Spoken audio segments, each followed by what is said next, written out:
Hello, Just2Film here, and today I want to talk about Cocaine Bear. This is the movie that came out last week that a lot of people are talking about, and I'm gonna be honest, I didn't really enjoy it. Now this is just my opinion, and I see a lot of people are enjoying it, so I'm glad people are. But this is directed by Elizabeth Banks, which this film has a lot of Lego Movie connections to its team. We have Elizabeth Banks, the voice of Wildstyle. Phil Lord and Chris Miller are producing this, as well as Mark Mothersbaugh doing the music. And if you even want to get more into the Phil Lord and Chris Miller stuff, Alan Ehrenreich is in this movie, and they were working on the solo project as directors before they got fired. Regardless, with Cocaine Bear, this is a comedic horror movie. And honestly, I don't think it's too good on the horror or the comedy.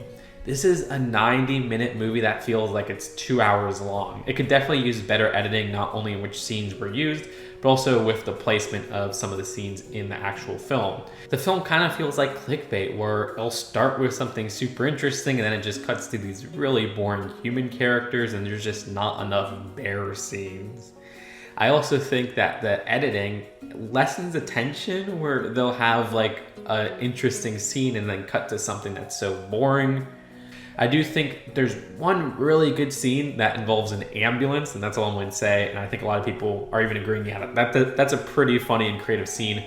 But the rest of the film spends too much time on its human characters, which the writing on the human characters to give them fully developed stories is really weak. Especially when they have these child characters who seem to be invincible compared to other characters, which all have these brutal attacks and whatnot. And like with the kids, they set up something in the beginning that would be hilarious if they explored and ballsy if they explored, but they just never deliver on it. I did like the performance from Isaiah Whitlock and Margot Martindale. It was cool seeing them pop up as well. And also, speaking of invincibility, I know it's a bear on cocaine, but it feels like the bear has magical powers to teleport without making any sound. I don't know. The film, I don't think, is the worst directed movie, where there's some nice scenes in the beginning in terms of how they use the camera, but then it gets really stale. And I think the music from Mark Mothersbaugh, who usually is a great composer, doesn't really hold up. I mean, I love his work with Devo, of course, and the Lego Movie.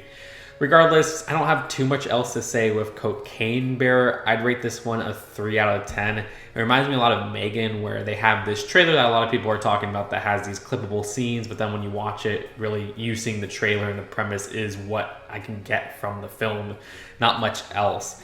I would say it's slightly better than Megan, but yeah, 3 out of 10 for me. Let me know what you think in the comments below of Cocaine Bear, and if you agree or disagree, and I'll see you later. Peace out. Bye.